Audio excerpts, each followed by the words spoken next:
Saya memiliki Allah sebagai Tuhan saya. Saya memiliki Nabi Muhammad sebagai Nabi saya. Dengan kedua hal tersebut, saya akan selamat di dalam alam kubur saya. Dan saya akan selamat di hari akhirat nanti, insya Allah. Saudaraku sekalian yang saya muliakan, bahkan enggak usah jauh-jauh di akhirat. Nih selagi di dunia ini, sesedih apapun hati saya, sedang sesakit apapun badan saya, sedang seluka apapun diri saya, sedang dalam keadaan semenakutkan apapun keadaan saya, rasa-rasa yang tidak enak tersebut akan dapat saya kendalikan, akan dapat saya kalahkan, akan dapat saya taklukkan ketika saya mengingat bahwa saya adalah hambanya Allah dan bahwa saya adalah umatnya Nabi Muhammad.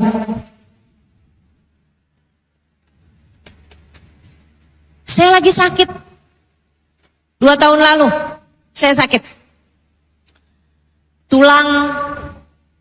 Bantalan tulang saya di belakang yang nomor 5, yang paling bawah, pecah. Sakitnya luar biasa. Sakitnya luar biasa. Membuat saya nggak bisa jalan, bahkan nggak bisa gerak, susah untuk melakukan aktivitas-aktivitas seperti mana biasanya. Dalam keadaan kesakitan semacam itu, saya ingat yang memberi sakit kepada saya adalah Allah. Dan Allah pulalah yang maha memberi kesembuhan.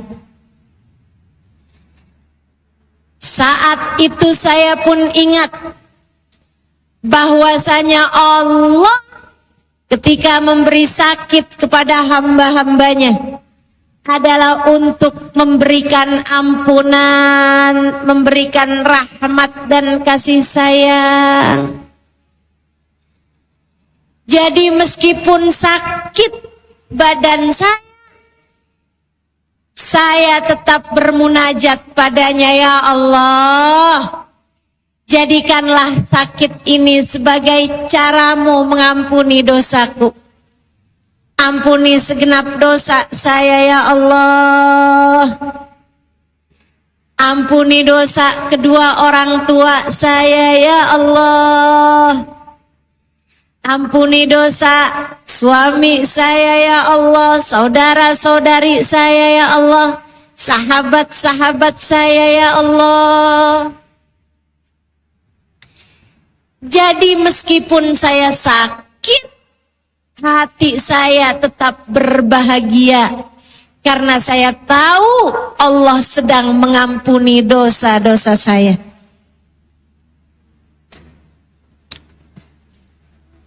Badan saya sakit, tapi saya ingat hadisnya Nabi Muhammad sallallahu alaihi wasallam. Innallaha idza ahabba abdan ibtalah. Allah apabila cinta kepada seorang hamba, Allah memberikan ujian kepada hamba tersebut. Jadi di saat saya sakit, saya sedang diuji rasa sakit, saya ingat, saya mengerti, saya faham bahwasanya sakit ini adalah pertanda Allah sedang cinta sama saya. Allah sedang sayang sama saya. Alhamdulillah, alhamdulillah, alhamdulillah. Maka meskipun badan saya sakit, akan tetapi saya tetap tersenyum karena saya tahu Allah sedang menyayangi dan mencintai saya.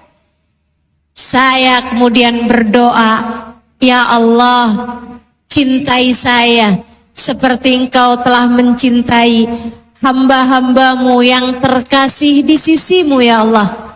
Seperti Engkau telah mencintai para wali-walimu, ya Allah. Seperti Engkau telah mencintai para ulama-ulamamu, ya Allah.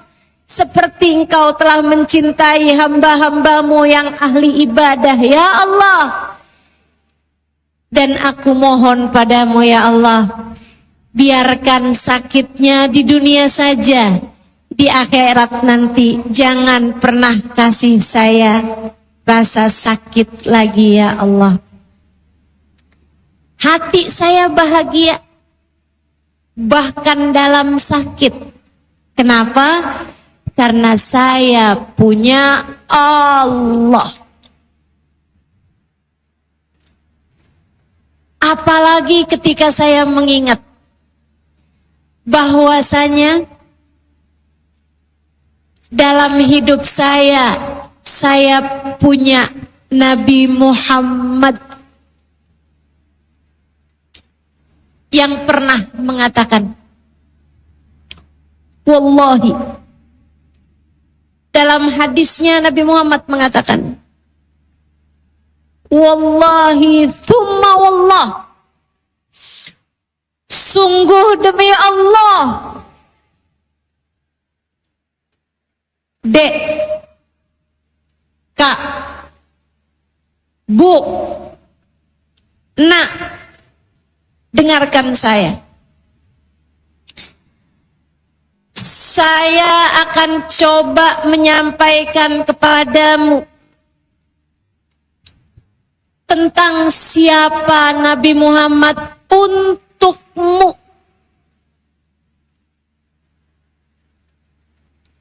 Biar kamu kenal siapa Nabimu Muhammad. Sehingga semoga sesudah ini, setiap kali kamu mendengar namanya disebut oleh muadzin saat azan terdengar, sehingga semoga sesudah ini, setiap kali kamu membaca sholawat, kamu mengucap salam kepada bagindamu Nabi besar Muhammad, ada rasa yang kamu rasakan di dalam hatimu karena kamu telah mengenalnya. Semoga sesudah ini, tiap kali kamu menyebut-nyebut namanya dalam sholawat, dalam salam, bahkan dalam syahadat, yang mana syahadatmu tidak akan cukup tanpa menyebut namanya. Syahadatmu tidak sah jika hanya berucap la ilaha illallah tanpa berucap kalimat Muhammadur Rasulullah. Semoga sesudah ini, tiap kali kamu mengucapkan 2 kalimat syahadat, tiap kali kamu mengucapkan sholawat, tiap kali kamu mengucapkan salam, semoga ada rasa cinta yang bergerak di dalam hatimu. Dengarkan ucapan saya. Nabimu Muhammad pernah berkata, di 1400 tahun silam, di masa hidupnya beliau pernah berkata, diawali dengan sumpah yang diucapkan berulang. Beliau mengatakan, wallahi thumma wallahi, demi Allah, sungguh demi Allah, tatkala umatku tertusuk duri di kakinya, aku ikut serta merasakan pedihnya di dalam hatiku ini.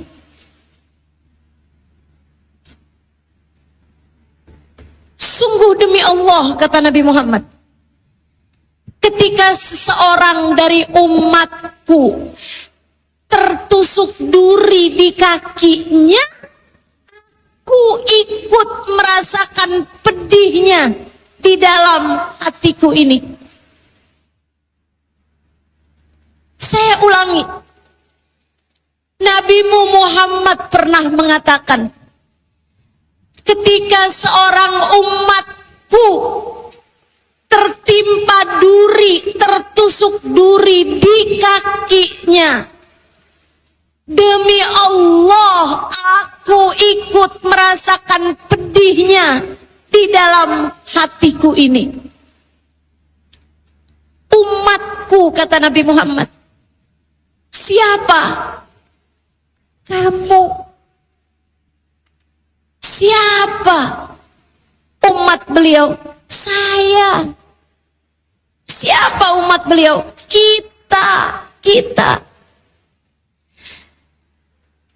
Ketika ada di antara kita yang tertusuk duri di kakinya, Nabi Muhammad ikut merasakan pedihnya di dalam hati beliau. Ini bukan dongeng, ini adalah hakikat. Ini bukan dongeng, ini adalah fakta dan kenyataan. Seperti seorang ibu yang apabila anaknya sedang sakit, dia ikut serta merasakan kesakitan yang dialami anaknya. Nabi Muhammad terhadap kita demikian adanya. Nabi Muhammad, ketika kamu sakit, Nabi Muhammad ikut merasakan sakitnya. Ketika kamu sedih, Nabi Muhammad ikut merasakan sedihnya. Ketika saya sakit, saya yakin Nabi Muhammad ikut merasakan sakitnya.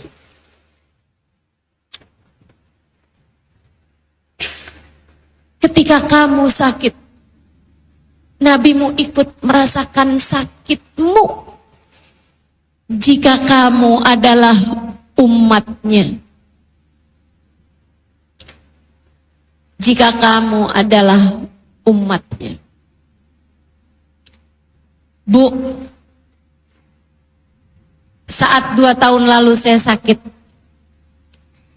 hal yang paling membuat saya ringan adalah ketika saya ingat bahwa saya tidak sendirian. Ada yang ikut menyayangi saya dalam sakit saya. Ada yang ikut serta bahkan merasakan sakit saya. Dan akan ikut berbela, berduka cita terhadap kesakitan saya. Bernama Sayyiduna Muhammad.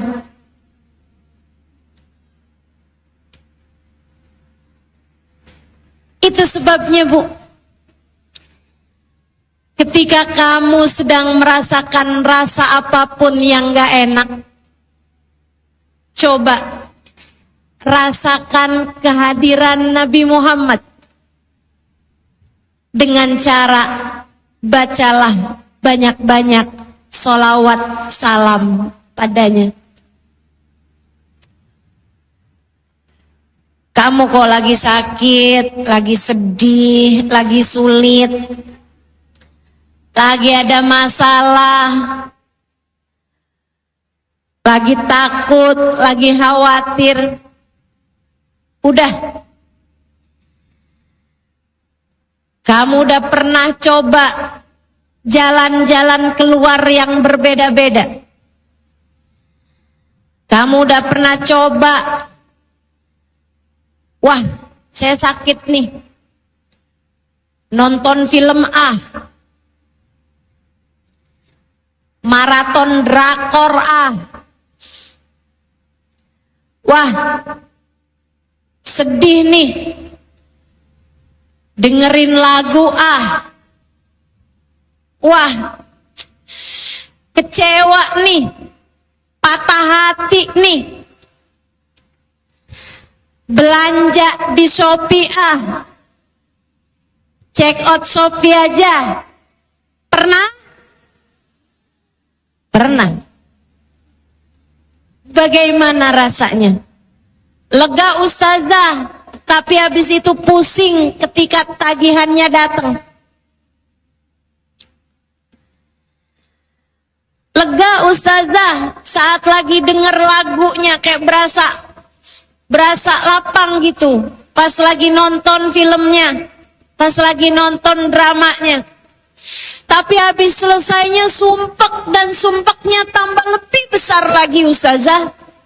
Iya, karena yang sedang kamu kerjakan sebagai jalan keluar bukan sejatinya jalan keluar, melainkan ia hanya sekedar pengalihan. Yang kamu lakukan cuman sekedar pengalihan belaka. Masalahnya nggak benar-benar pergi. Terus yang bisa bikin ringan dengan benar-benar ringan apa nih? Nih saya kasih senjata untukmu teman-teman saudaraku sekalian.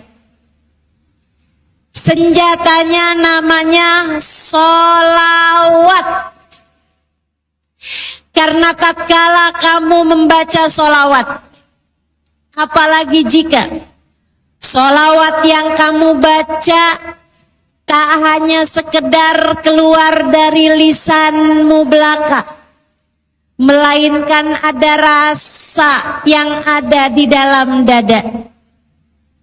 Ketika kamu membaca sholawat dengan lisanmu, diiringi hati yang penuh cinta, sambil kamu membayang-bayangkan Nabimu Muhammad sallallahu alaihi wa ala alihi wa sahbihi wasallam.